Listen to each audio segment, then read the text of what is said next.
Did some more research. I want to tell you who I think it is. Bear with me here. There's no evidence of who he is, who he isn't. This is just speculation. Now, a lot of people get caught up in the 5 murders that happened in London. Nobody looks past the other 5 murders and that's it, blah, blah. However, there are 2 other similar murders that happened in New York in 1891. Now, you may think to yourself, well, Kevin, that's murders happen all the time. It's not a big deal, blah, blah. Except that these murders were exactly like the Jack the Ripper murders. First, we'll talk about the 2 murders, then go into who it is, because they actually caught the guy who committed those 2 murders.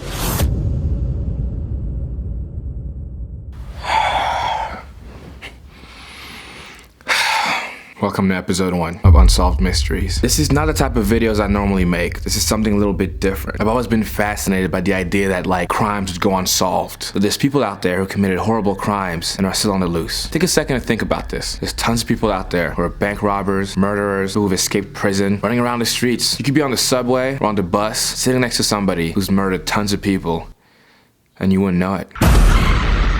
It's a scary yet interesting thought. It's grasped my mind with all this wonder of what could be, what happened, why those people never got caught. Some of these crimes happened years and years and years ago, where the person by now is most definitely dead. And some crimes haven't been solved. They're still looking for who committed those crimes. And that person is out and about and nobody has any idea who they are. So I decided I want to start this new series called Unsolved Mysteries, where I talk about the crimes that were never solved, and together we try and solve them. Eventually, as these episodes go on, if you guys really like these, I want to go out to these places. I want to travel to all the places where the crimes happen, trying to get more clues, trying to figure out why this never got solved. I'm not a detective, I'm not a scientist, I don't do research, but I am curious as to not only what happened, but why we aren't able to solve some of these crimes. Now, for this first episode, I thought it'd only be fair to do Jack the Ripper in the spirit of Halloween. If you're not subscribed yet, make sure you subscribe to my channel, turn on post notifications, and let's get this video to 5,000 likes. I'm super excited to start this new series, and I hope you guys enjoy it. Let's get into it. In the fall of 1888, Jack the Ripper murdered 5 women in East London in a neighborhood called Whitechapel. That fall is forever known as the Autumn of Terror. Now, here's what we're gonna do first. I'm gonna walk you guys through all the murders one by one, and then we'll go into our possible suspects as we try to figure out who is Jack the Ripper. Our first victim is Marianne Nichols. Now, Marianne was a prostitute and an alcoholic. As you'll come to find out, all the women that Jack the Ripper murdered were prostitutes. It happened on August 31st, around 2:30 a.m., and the body was found at 3:45 a.m. There were no witnesses and no clues. When they found the body, her throat had been sliced and her stomach was stabbed. Now, keep in mind, finding the murder was very hard out of the gates. The reason being, Whitechapel was a very difficult to police area. Lots of alleyways, hidden streets. If you were to commit any sort of crime, Whitechapel was the place to go. Now, the second murder happened on Saturday, September 8th, 1888, just about 9 days after the first. The victim was Annie Chapman. She was a 47-year-old prostitute. The crime happened approximately at 5:30 a.m. and they found her body at 6 a.m. Once again, her throat was sliced, but Jack the Ripper also removed some of her body parts. He had opened up her abdomen and took out some of her body parts. Now, here's what this tells us. Only someone with knowledge on the body and has some kind of anatomical background would be able to cut someone up like that and remove body parts. Now, what that means is that Jack the Ripper must have been a doctor or has some kind of connection to a doctor. This is a very important clue we'll get into later. Now, this is the part where Jack the Ripper was born. About 20 days later, on September 25th, a letter was sent to the police department. Here's what it said. Dear boss, I keep on hearing the police have caught me, but they won't fix me just yet. I've laughed when they look so clever and talk about being on the right track. That joke about leather apron gave me real fits. I am down on horrors and shan quick ripping them till I get buckled. Grand work the last job was. I give the lady no time to squeal. How can they catch me now? I love my work. I want to start again. You will soon hear me with my funny little games. I saved some of the red stuff in a ginger beer bottle over the last job to write with, but it went thick like glue and I can't use it. Red ink is fit enough, I hope. Ha ha.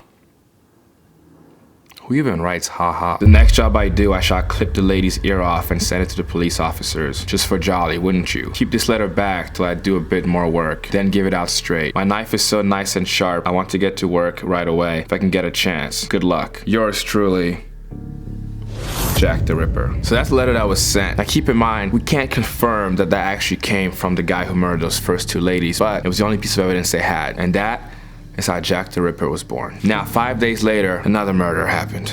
It was Sunday, September 30th. The victim was Elizabeth Stride, 44-year-old prostitute. Here's where it gets interesting. This happened at 1 a.m., but when they found the body, she had a sliced throat, and that was it. No mutilation, no stabs to the stomach. It almost looked like it was rushed, and it happened really fast. Now, here's why. The body was found next to a busy workers club, which means there's a lot of people around. Jack the Ripper must have not had enough time to finish what he started. So he did it real quick. Maybe someone distracted him. Maybe he saw something and had to leave right away. Here's why that is. 45 minutes later, he murdered somebody else. Catherine Eddowes was a 46-year-old prostitute, and she was found dead just a couple hours after the first murder. Again, all this is happening in Whitechapel, East London. Now, this is where it gets pretty gruesome. Catherine Eddowes' body was completely mutilated and disemboweled. Her kidneys were missing, her whole body it was just a mess. He even carved out crosses on her face. Keep in mind, they found this body in the street. Now, where they found it, there were 3 alleyways leading to the body. When they found the body, they could tell that this had just happened and didn't last too long. Approximately 9 minutes, which means in 9 minutes, he was able to take out her kidneys, just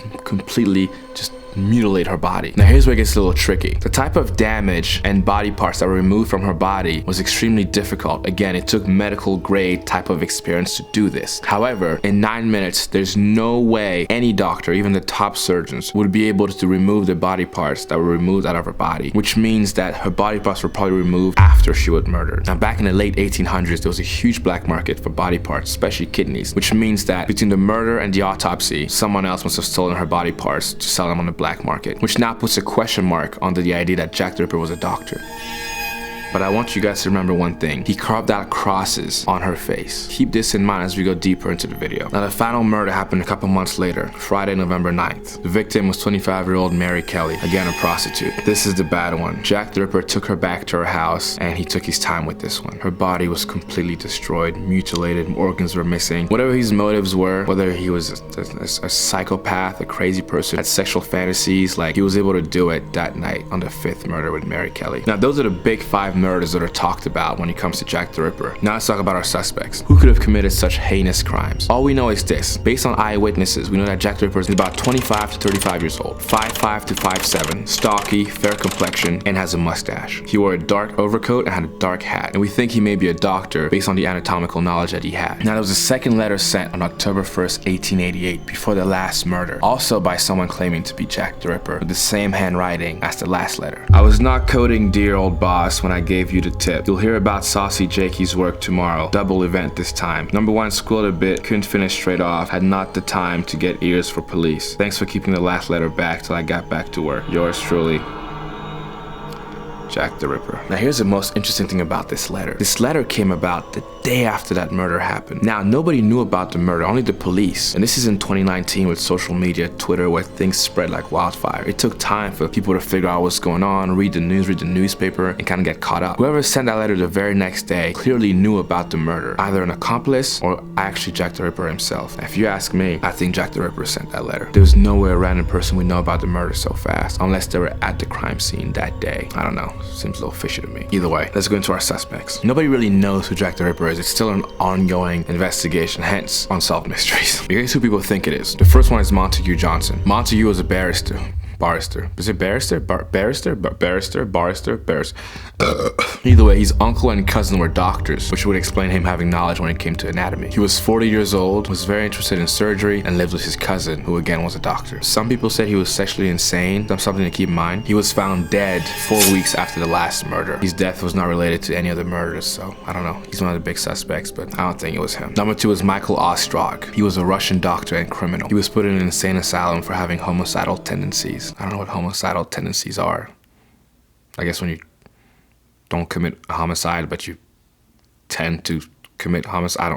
This is confusing. I don't know. Now, he has no evidence against him. He has no strong alibi when it comes to the nights of the murders, but he has no real concrete evidence, so we'll have to cross him out, I think. Number 3 was Aaron Kaminsky. He was Polish and Jewish. In 1889, he was sent to an insane asylum. He hated women, especially prostitutes, and he matched the description of who Jack the Ripper looked like to the T. And the reason why a lot of people thought Kaminsky was probably the Ripper is because of this book by Russell Edwards called Naming Jack the Ripper, where in the book, Russell talks about a shawl being found. He says, a shawl purchased at an auction contains DNA evidence proving Kaminsky is the killer. Now, the shawl was bought under the impression that it was found at the murder scene of Catherine Eddowes. They found this piece of cloth at the murder scene of Eddowes that matched his DNA. Well, kind of. When they examined the DNA of that shawl, they found that it had a mutation. A mutation that was only found in about 1 in every 290 people around the world. A mutation that Kaminsky had. When you put 2 and 2 together, that's about the strongest piece of evidence that they had. So you would think, we got him, Kaminsky. However, the scientist who handled the DNA made a mistake. He mishandled the evidence and he got the wrong mutation. It was actually a different mutation that was found on there. And that mutation, well,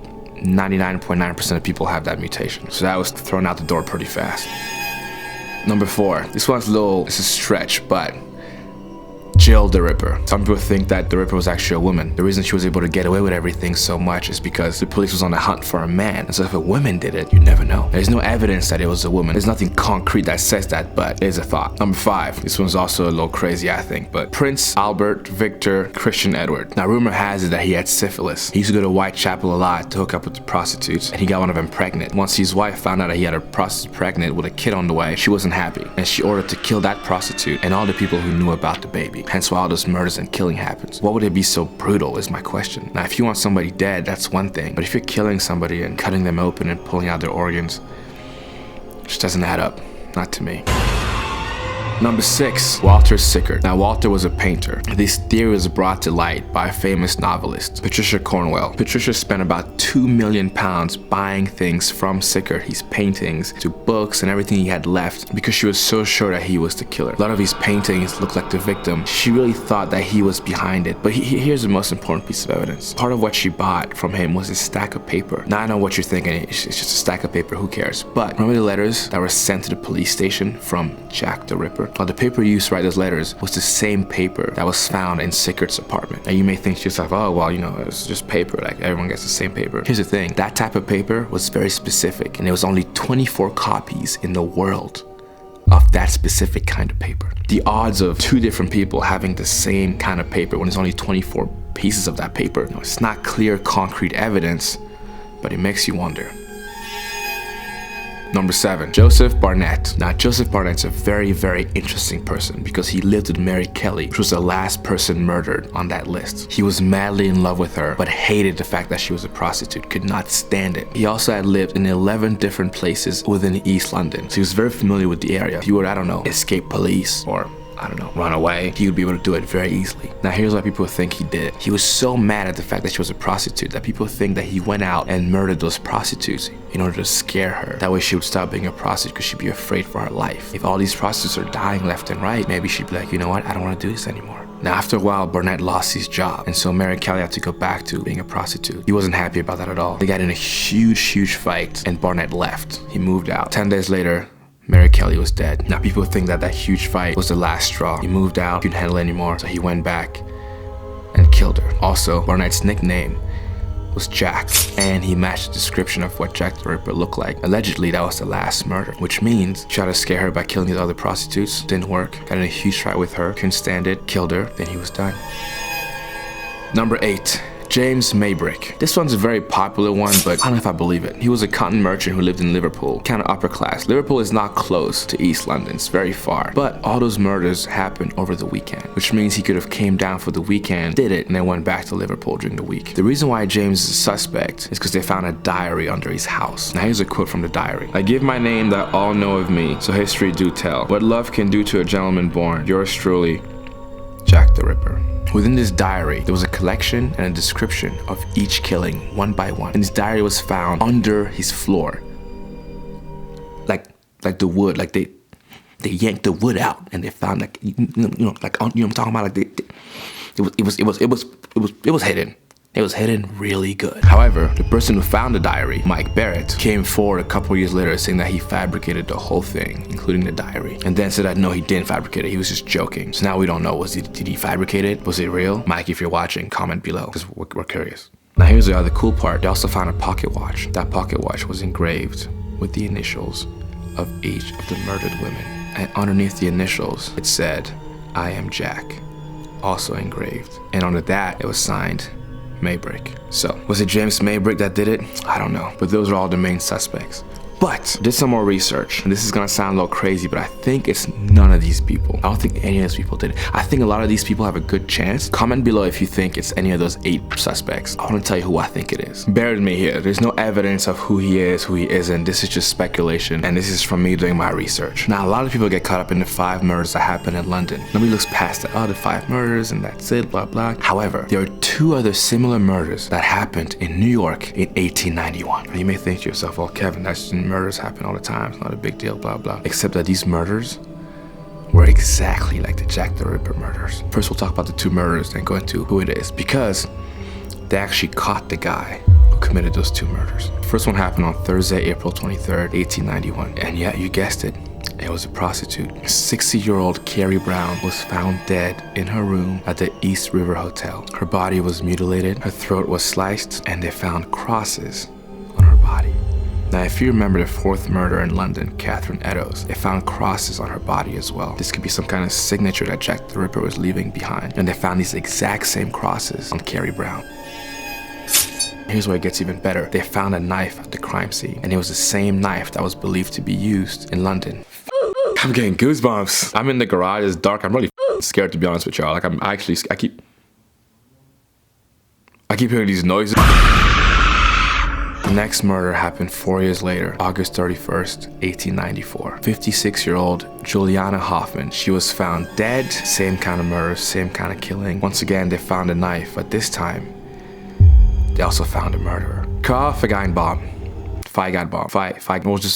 Karl Feigenbaum. He's some German guy. We'll call him Karl. They found Karl. Karl is the one that killed that last girl. So they got Karl. They got my boy Karl. Now, when Karl was in custody, his lawyer released a statement. Here's what the statement said. Karl suffered from a singular disease which induced a passion for killing and mutilating any women that came his way. So he had a condition that he had a passion for killing and mutilating these women. So out the gates, good piece of evidence. Not concrete, but good piece of evidence. The knife that was used, again, was the same knife that was used in London. Another good piece of evidence. Karl was known to be a thief, compulsive liar, and had multiple identities. Here's where it gets even better. They found his brother, who said that Karl was a merchant seaman. A merchant seaman. Now, this would make perfect sense. If he was a sailor, he'd be able to go from, I don't know, the UK to the US on a boat. No questions asked, no worries. Now, this is a great piece of evidence. It makes perfect sense, but we still need to place Karl on a ship leaving London after those crimes coming to the US. If Karl was in the US while the London crimes are happening, our theory is out the window. But if we can prove that he was in London during those crimes and then made it to the US after by looking at the ship records, then we may have our guy. Now, if you look at the ship log from Whitechapel around the dates of the London killings, there was a ship called the Rhea, a German-operated ship, and our boy Karl is German. Now, that ship was in London during all those dates that the Ripper crimes were committed. So, if we can prove that Jack the Ripper, aka Karl, worked on that ship and was in London during those dates and then left to come to the US, strong piece of evidence. In order to do that, you'd have to go to the Bremen Public Office in Germany and find the ship log for the Rhea ship and the crew list and find the dates exactly and see if Karl was on that ship. Now, I can't go to Germany and find the ship logs because I don't have the budget to do that yet. But someday, eventually, we're gonna be able to travel and get these clues. Thankfully, someone else already did, and here's what they found. When they read the log, they found out that Karl did indeed work on the Rhea ship. To be more specific, the one that went from England to the US. And it's a huge piece of evidence. At this point, we know that Karl committed a horrible murder that is in line with the murders that were committed in London. You know that Karl had a singular disease which made him want to kill and mutilate women. You know that Karl was a sailor. He could have easily left England and come to the US. And we know that Karl worked on a ship that went from England to the US. All we need at this point is the crew list that worked on that specific ship during those specific dates of all the London murders, so we can place him in London on those days. Now, when they found the book containing the crew list, the pages from those dates were missing. The pages from those dates were missing. The crew list from those dates were missing. How is that possible? Somebody ripped out those pages, bro. That's insane. So we can't pinpoint him in London during that time. Now, Karl was sentenced to Sing Sing Penitentiary in New York, one of the harshest and worst prisons you can go to. He was executed on April 27th, 1896 by electric chair. After Karl died, all the Jack the Ripper-like killings stopped. And that, kids, is all the information I have.